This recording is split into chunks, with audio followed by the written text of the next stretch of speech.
ha afectado desde, bueno, todo el invierno, en definitiva, Sí. con en el mes de agosto, muchísimas cantidades de hectáreas quemadas, más de 40.000 son las hectáreas que se quemaron en toda la provincia, muchas de las cuales fueron aquí en Los últimos Punilla, dos incendios, claro, Sí, sí, aquí en el norte de Punilla y también en la zona de La Calera. Esto Claro. ha llevado a que la provincia, a través del Ministerio también, decrete lo que decías, Andy, Desastre. el desastre, zona de desastre, ¿no? Exactamente. Ya lo tenemos en contacto a Sergio Busso, ministro de Agricultura. ¿Cómo le va, Sergio? Andrés lo saluda. Buenas noches.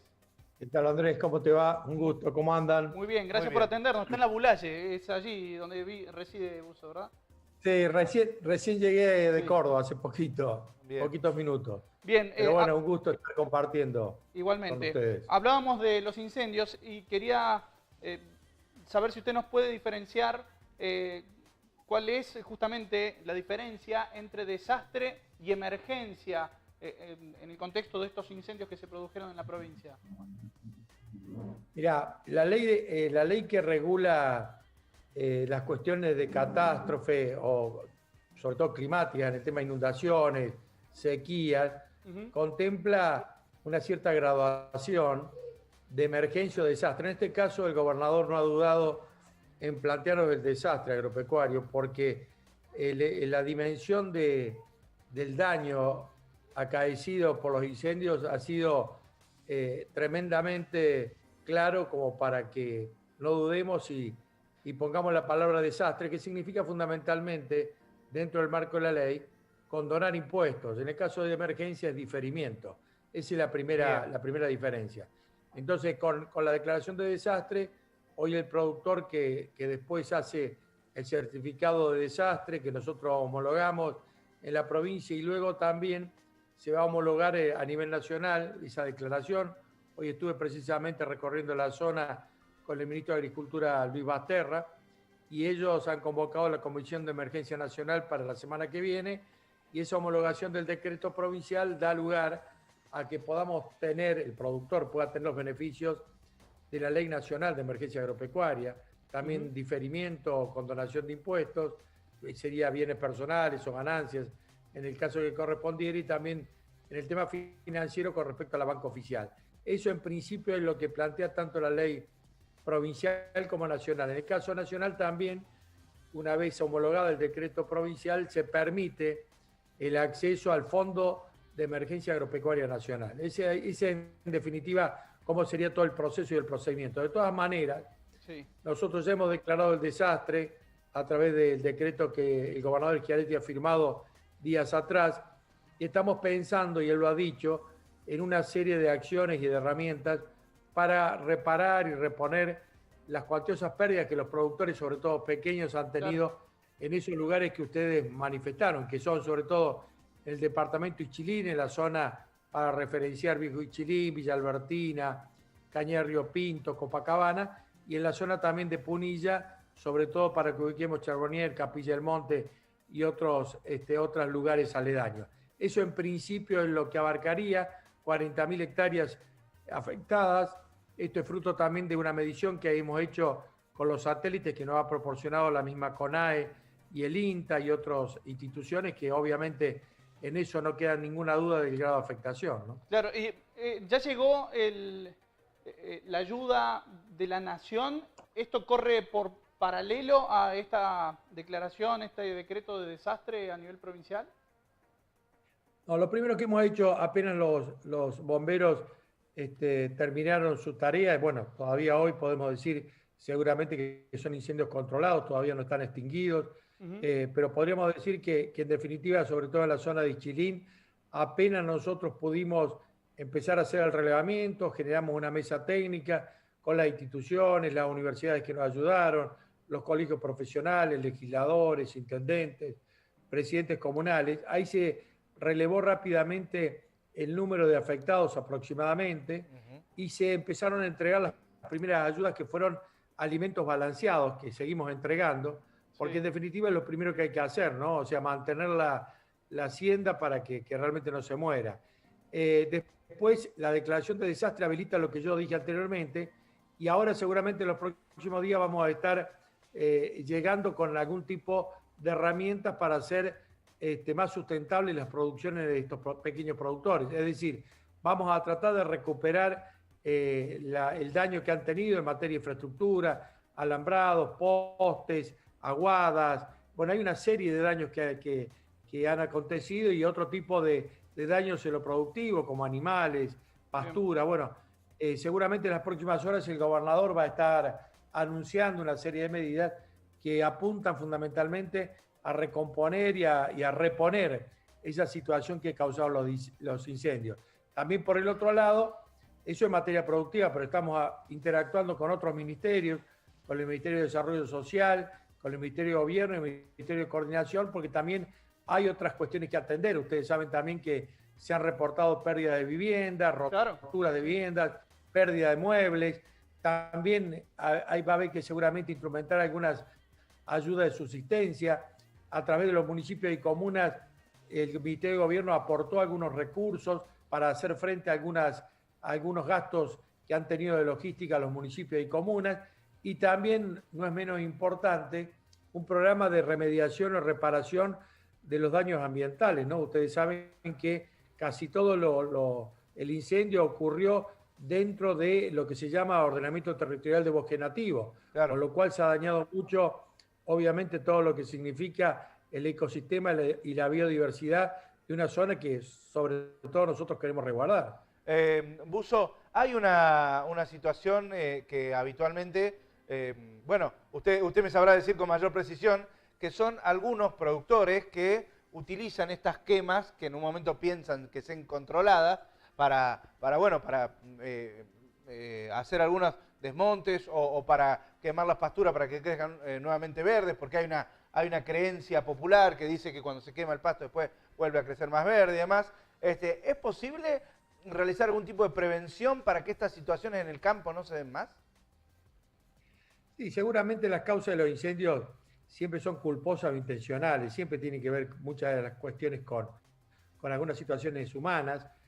También es cierto que estamos en un año de un estrés hídrico muy grande, con una sequía de hace 6 meses prácticamente, sí.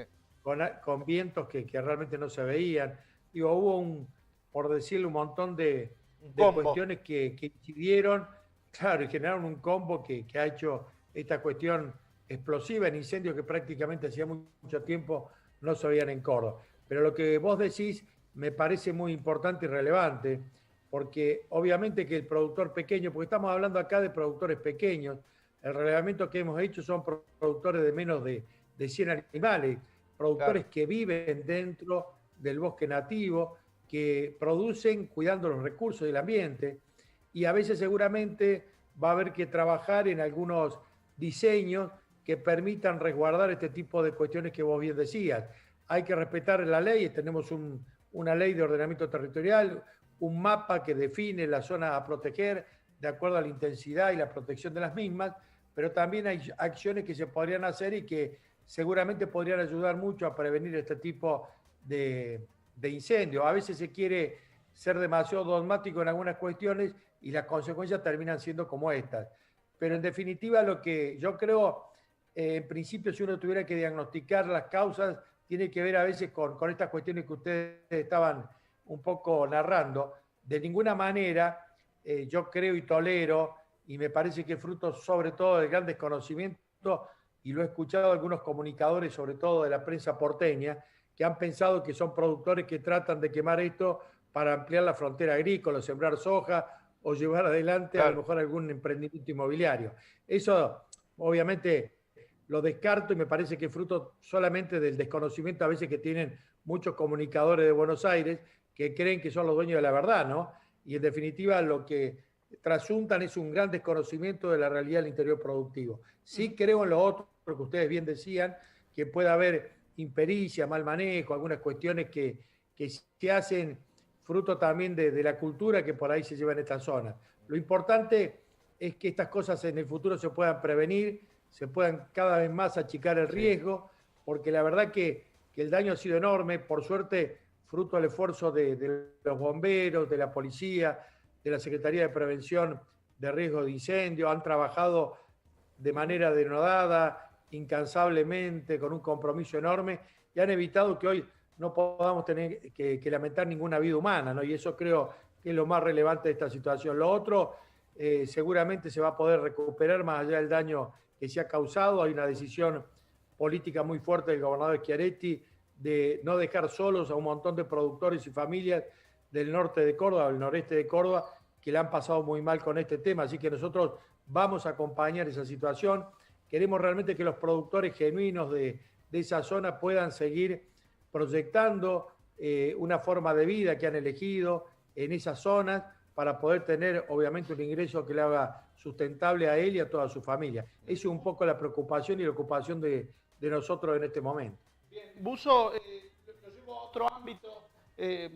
Córdoba es una de las provincias protagonistas en cuanto a las cosechas a nivel nacional, por supuesto, y depende también nuestra economía de las exportaciones, de lo que pueda derivar a otras partes de nuestro país. Es un año económicamente muy complicado como consecuencia de esta pandemia, o eso todavía no se puede calcular. Mirá, ojalá que lo que estemos diciendo no sea cierto, porque sería realmente muy complicado y lamentable. Hoy se lo decía el ministro Basterra y él coincidía. Inclusive para un gobierno que haya una mala cosecha fruto de la sequía puede ser tremendo, y sobre todo una economía tan complicada y tan endeble como la nuestra, ¿no? Nosotros venimos de una cosecha 19-20, siendo una de las mejores. La mejor fue de 18-19, fue una cosecha récord, pero esta que terminamos ahora anduvo muy cerquita, casi 40 millones de toneladas de granos, pasando a ser una de las provincias más importantes en materia de producción granaria. Te podéis imaginar que se ha sembrado mucho trigo, a lo mejor no tanto como el esperado, pero se ha sembrado mucho. Si el trigo falla, también las expectativas de una cosecha gruesa, si no acompaña el clima, va a ser muy difícil. Por eso, ojalá que el tiempo nos acompañe.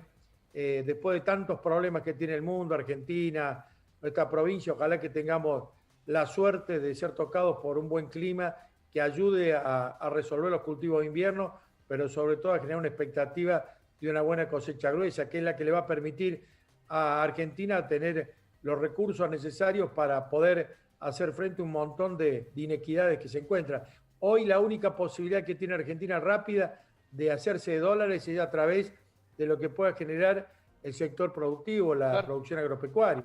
Por eso siempre nosotros decimos que a la producción agropecuaria hay que reconocerla, defenderla, cuidarla y sobre todo estimularla e incentivarla, porque es la que da en este momento los recursos necesarios. Ha pasado a ser como contraposición de lo que se conocía la vaca muerta, que está ahí prácticamente en el freezer por lo que todos conocemos, los precios del petróleo. Ha pasado a ser la vaca viva, como dicen algunos autores, la posibilidad cierta de Argentina de tener una chance de recuperación. Bueno, Dios quiera entonces que en las próximas temporadas acompañe un poco más el clima con las lluvias, porque si no, digamos, en medio de esta crisis la vamos a ver difícil, ¿no? Va a ser dificultoso, claro que sí. Fíjense ustedes, y ojalá que llueva rápido, y estamos todos haciendo votos para que así sea. Argentina aporta mucho el sector en materia de retenciones, por ejemplo. Fíjate vos, Córdoba, en materia de retenciones agropecuarias, más o menos aporta al Tesoro Nacional cerca de 6.000 millones de dólares. Claro. Eso para que uno tenga idea del esfuerzo enorme que hace la producción agropecuaria y el productor para que el país pueda tener los recursos necesarios, que hoy no son tantos, ¿no? Porque ustedes viven en una zona turística, te das cuenta que el turismo no va a traccionar, el sector petrolero tampoco, el sector minero muy complicado, bueno, el energético más todavía. O sea, el único sector en serio vivo, esto de la vaca viva, es el sector productivo que si se transforma, genera valor agregado, puede generar trabajo, pero también los dólares que el país está necesitando, porque la crisis siempre se genera en nuestro país por falta de dólares. Y los dólares en este momento los puede dar el sector agropecuario. Bien, le agradecemos, Buzo, el contacto, ha sido muy atento. Muchas gracias. No, gracias a ustedes. Un gusto compartir este momento con ustedes y poder hablar de cosas realmente que nos preocupan, nos ocupan, y ojalá que más allá de tantas circunstancias adversas podamos tener por lo menos la posibilidad de generar una expectativa en lo que significa la producción agropecuaria. Ojalá. Así es, gracias, Buzo. Como lo decía también el ministro, pensando a futuro y en lo que van a ser las próximas campañas, porque si a toda la sequía le sumamos los incendios y demás, como decía, los pequeños productores son los que se las ven más feas Sí, a la sí. hora de, porque recordemos que la cosecha de un año para el otro es lo que se puede preparar en el año anterior, ¿no? Claro. Las semillas que quedan, las pasturas que le pueden quedar a los animales y demás. Si todo eso no está, el año que viene también va a ser malo, no es solo este. Entonces, pensando en un futuro, es importante el trabajo que vienen realizando el Ministerio de Agricultura, o que van a empezar a hacer ahora desde el Ministerio de Agricultura para poder, de alguna manera, apuntalar, ya no digamos la producción de este año, sino la del año que viene. Seguro, ¿no? seguro. Yo quería apuntar, tal vez no lo comprendió Buzo, a una macroeconomía de cómo podía incidir la situación mundial de esta pandemia y en las crisis económicas de diferentes países, incluso Claro. de los desarrollados, en la baja en el nivel de Consumo. exportación, de Claro. lo que puede significar en términos Sí. económicos para Argentina, Sí. exportación de granos. Recordemos así todo que el campo fue una de las actividades en Argentina habilitadas a continuar trabajando aún Claro. con la cuarentena más estricta, ¿no? Pero Claro. bien está lo que vos apuntás, si no hay consumidores, Claro, no hay venta y esto sin duda puede afectar la realidad económica de Argentina. Bien, Santi, Sí. vamos A meternos en el ámbito... cambiar rotundamente de tema, de perfil. Vamos a reperfilar Sí, así ¿qué se dice el término, programa, ¿Qué término? para